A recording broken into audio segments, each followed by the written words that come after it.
नफरत के बाजार में मोहब्बत की दुकान खोलेंगे और जरूर खोलेंगे। नफरत की बाजार में मोहब्बत की दुकान खोलेंगे। ये देश भारत, यहाँ गरीबों ने भी शासन किया है, यहाँ अमीरों ने भी शासन किया है, और मजे वाली बात बताऊं, यहाँ तो हिजड़ों ने भी शासन किया है। मजाक नहीं कर रहा हूँ, आप हिस्ट्री पढ़िए, पता चलेगा कि इस देश में शासन तो हिजड़ों ने भी किया है। तो अगर हिजड़ों ने भी शासन किया है तो एक चाय बेचने वाला प्रधानमंत्री बन जाए तो इस पर किसी को हैरत क्यों होनी चाहिए? क्यों? सच कहा ना, किसी को हैरत नहीं होनी चाहिए, और मुझे भी कोई हैरत नहीं हो रही है। लेकिन हैरत तब होती है जब प्रधानमंत्री कहते हैं कि मैं तो फकीर आदमी हूं जी, झोला उठाकर चल दूंगा, और लगभग 1.5 लाख का चश्मा पहनते हैं, 12-13 करोड़ की गाड़ी में चलते हैं, दुनिया के सारे देश लगभग घूम लिए। तो ये मौज मस्ती करना और अपने आप को भिखारी दिखाना, ये तो ठीक नहीं लगता। जब आप विपक्ष में होते हैं तो बात करते हैं चाइना को लाल आंख दिखाने की।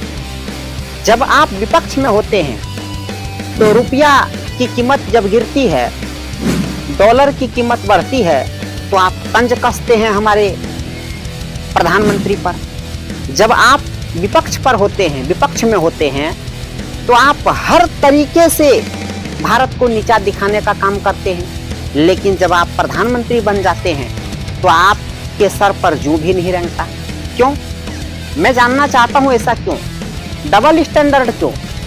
भाई, आपकी ना पत्नी है ना बच्चे, ठीक है, आपके रिश्तेदार हैं, लेकिन आपको रिश्तेदारों से भी अब इतना लगाव नहीं रहा। तो मैं जानना चाहता हूं कि आप सिर्फ प्रधानमंत्री बने हैं गौतम अडानी के लिए क्या? अडानी फैमिली के लिए आप बने हैं क्या? बताइए।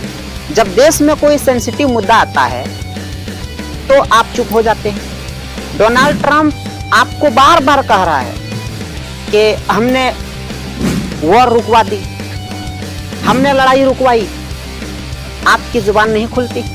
हाँ, आपकी जुबान तब खुलती है जब आपकी तारीफ डोनाल्ड ट्रंप कर देते हैं, तो फिर वाहवाही। यानी कि आपकी गलतियां अगर गिनाऊं तो देशद्रोही कहलाऊं, और आपकी चाटुकारिता में उतर जाऊं तो देश प्रेमी।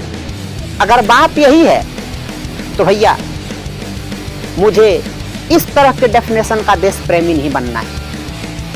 मैं ये कहना चाह रहा हूं, ये मैसेज एक छोटा सा चैनल के माध्यम से मैं नरेंद्र मोदी को देना चाहता हूं कि आपके जब कुछ नहीं, आपने जब वसुदेव कुटुंब की कई बार आपने बातें की है, तो फिर क्यों नफरत फैला रहे हैं? आप बार बार मुसलमानों के खिलाफ भाषण देते हैं,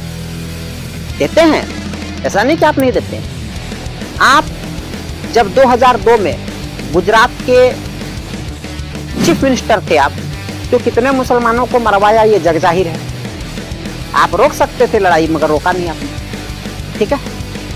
तो आप क्या कर रहे हैं, नहीं कर रहे हैं, सबको मालूम।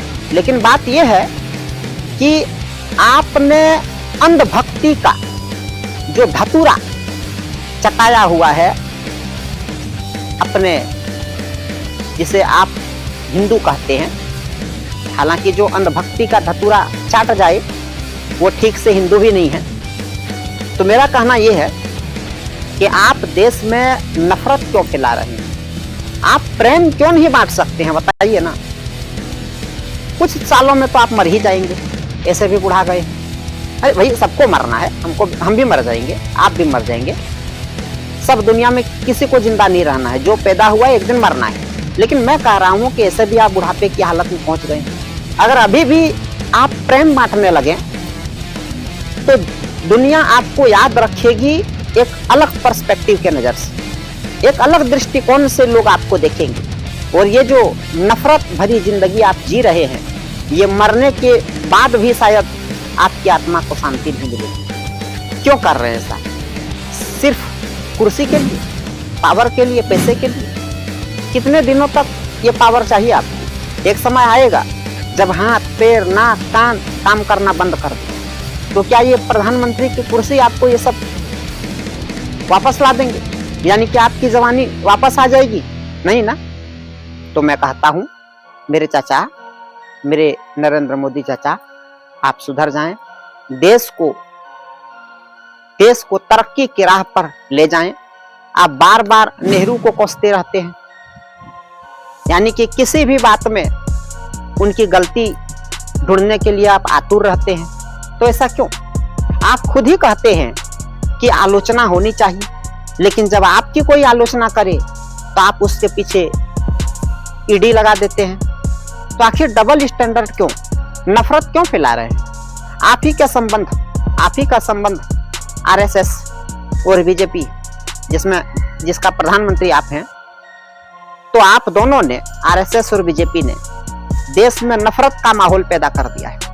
आज जितना हिंदू मुसलमान होता है उतना कभी नहीं हुआ था आजाद भारत में, कभी नहीं। मैं ऐसा नहीं कह रहा हूं कि नहीं हुआ था, उतना नहीं हुआ था जितना आपके इस राज्य में हो रहा है। तो मेरा संदेश है आपसे, रिक्वेस्ट है आपसे कि आप ऐसा ना करें, क्योंकि आप अगर कोई अच्छा काम करते हैं तो हम सबको फायदा होता है। आप बुरा काम करते हैं, हम सबको नुकसान होता है। बुरा काम से किसी को फायदा नहीं होता।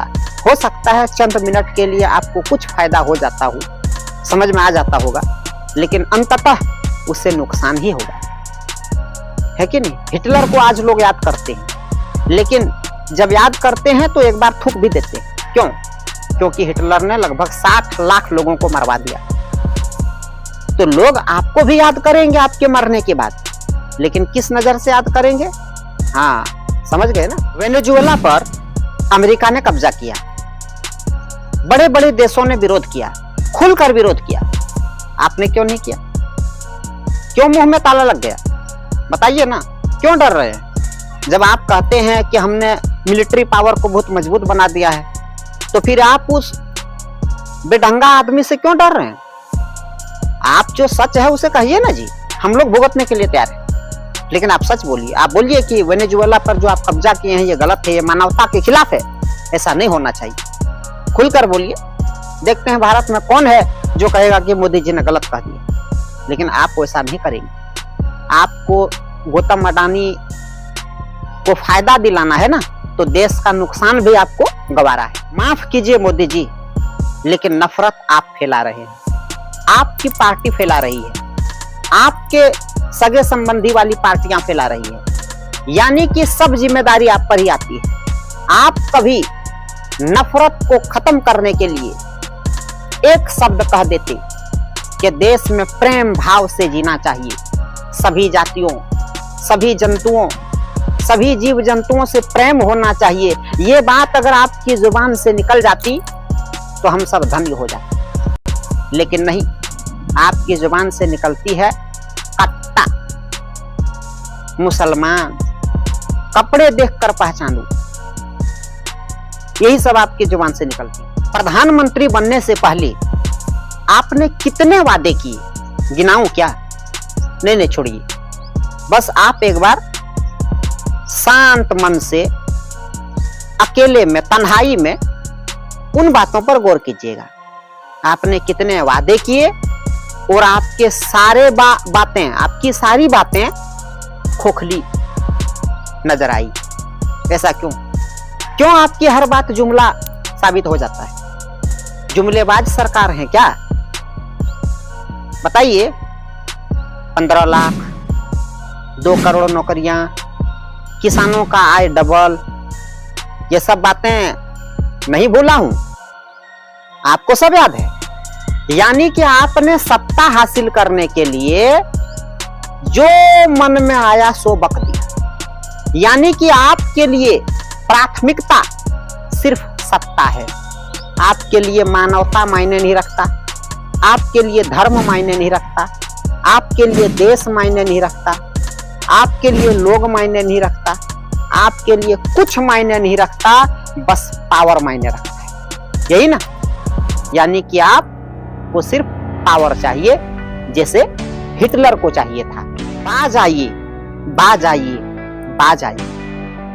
ये सब जो आप कर रहे हैं बहुत दिनों तक नहीं चलने वाला है। आप जनता को बहुत दिनों तक मूर्ख नहीं बना सकते। मूर्ख बनाने का भी एक समय सीमा होता है। आपके अंधभक्तों को भी अब आपकी कुछ बातों पर शर्म आने लगी। आप इतना सफेद झूठ बोलते हैं जितना सफेद नमक नहीं होता है।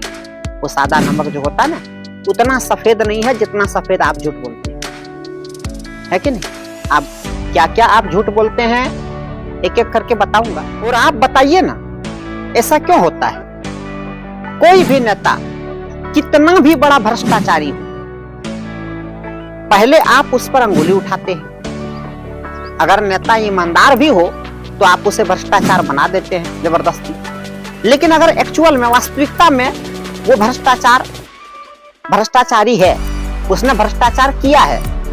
मैं क्या गिनाऊं कितने भ्रष्टाचारी आपके पार्टी में अभी शामिल हैं, वो तो आप मुझसे लाख गुना बेहतर जानते हैं। तो ऐसा क्यों होता है बताइए ना, कि कोई भ्रष्टाचारी, कितना बड़ा भ्रष्टाचारी, जब आपकी पार्टी में शामिल हो जाता है तो वो धुल जाता है, मानो कि वो गंगा में नहा लिया हो। यानी कि आपके पार्टी में भ्रष्टाचारी जैसे ही घुसा, उनके पाप धुल जाते हैं, वो एकदम चरित्रवान बन जाते हैं।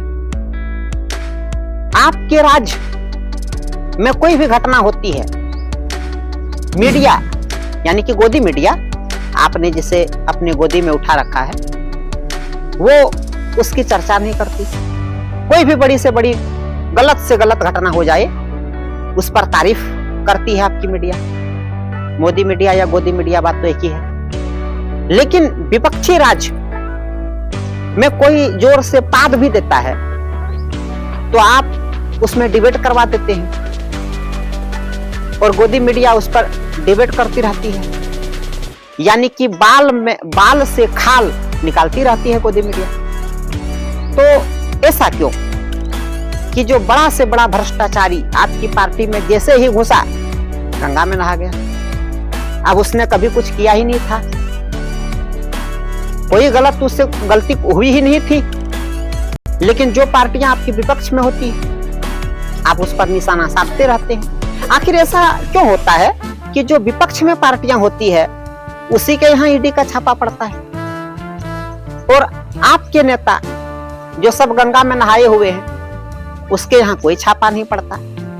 तो इतना बेवकूफ आप देश की जनता को समझ रहे हैं क्या?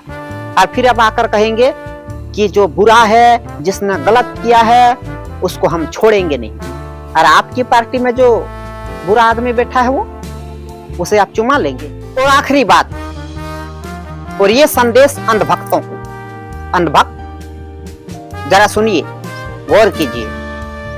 ये जो नेता लोग हैं ना, इनके बच्चे विदेशों में पढ़ते हैं, इनके पास करोड़ों रुपए हैं। जब लड़ाई होती है, तुम किसी मस्जिद के सामने उतरकर हो हल्ला करते हो, पत्थर मारते हो, तलवार तानते हो, तो इनके बच्चे घर में बैठकर नाश्ता कर रहे होते हैं, पिक्चर देख रहे होते हैं, मौज मस्ती कर रहे होते हैं। लेकिन आपके बच्चे इन दंगों में लड़ रहे होते हैं। तो अंधभक्त, आपको धतूरा चटाया गया है।